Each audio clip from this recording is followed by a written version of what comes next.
জুবিনদাৰ হত্যাৰ ন্যায় পাব লাগিব, এই ক্ষেত্ৰত কোনো কাৰণত আপোচ কৰা নহ'ব।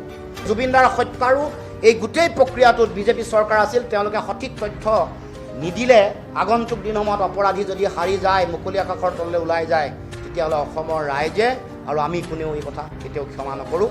জুবিনদাৰ হত্যাৰ ফাষ্ট ট্ৰেক কোৰ্টৰ গোটেই কাম কাজ চলি আছে। তেনেকুৱা এটা সময়ত নিৰ্বাচনৰ সময়তে এই গোটেই ব্যৱস্থাটো তেওঁলোকে আৰম্ভ কৰিছে। আমি এই কথা আগতেও কৈছিলোঁ যে নিৰ্বাচনৰ আগত বা পিছত এই কাম কৰিব, ফাষ্ট ট্ৰেকৰ কাম তেওঁলোকে আগতীয়াকৈ নকৰে, কাৰণ ফলাফল আহিব।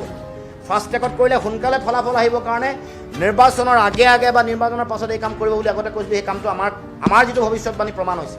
এতিয়া ফাষ্ট ট্ৰেক কোৰ্টত এতিয়া বিচাৰ চলি আছে। আমি ক'ব খুজিছোঁ চৰকাৰ বা এতিয়া যিসকলে চৰকাৰ যদিও নাই, এতিয়া তেওঁলোকৰ যিসমূহ তথ্য পাতি আজি যদি কিবা কাৰণত যদি ফাষ্ট ট্ৰেক কোৰ্টত যিসকল অপৰাধী আছে তেওঁলোক হাৰি যোৱাৰ সুযোগ পায়, কাৰণ অপৰাধীসকলৰ অঙহী বঙহী বংশ পৰিয়ালৰ কথা বতৰা বডি লেংগুৱেজ এইকেইটা আমি দেখিছোঁ।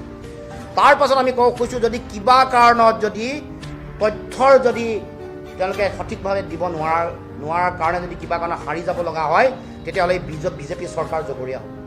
এক্সিট পল আহিছে, যাব, 4 তাৰিখে ফলাফল দিব, চৰকাৰ হ'ব। আমি কৈ আছোঁ আমাৰ চৰকাৰ হ'ব, কিন্তু মূল কথা জুবিনদাৰ হত্যাৰ ন্যায় পাব লাগিব, এই ক্ষেত্ৰত কোনো কাৰণত আপোচ কৰা নহ'ব।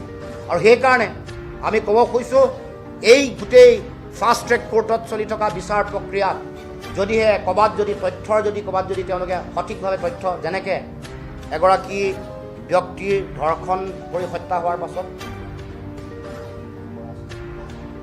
অৰ্ণময় বৰাৰ হত্যাৰ পিছত ছুপ্ৰিম কোৰ্টত অপৰাধীয়ে ইয়াৰ পৰা যাবলৈ সুযোগ পালে তথ্য দিব নোৱাৰে, কাৰণ কাৰ দুৰ্বলতাটো কাৰ?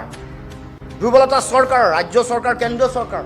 ঠিক তেনেকৈ জুবিনদাৰ হত্যাৰো এই গোটেই প্ৰক্ৰিয়াটোত বিজেপি চৰকাৰ আছিল, তেওঁলোকে সঠিক তথ্য নিদিলে আগন্তুক দিনসমূহত অপৰাধী যদি সাৰি যায়, মুকলি আকাশৰ তললৈ ওলাই যায়, তেতিয়াহ'লে অসমৰ ৰাইজে আৰু আমি কোনেও এই কথা কেতিয়াও ক্ষমা নকৰোঁ। আগন্তুক দিনসমূহত ইয়াৰ এই গোটেই বিষয়টোক লৈ আগন্তুক দিনসমূহত আমাৰ কৰণীয় যিটো দায়িত্ব আছে, এই দায়িত্ব আমি পালন কৰিম। আমাৰ সংগ্ৰাম চলিছে আৰু চলিব।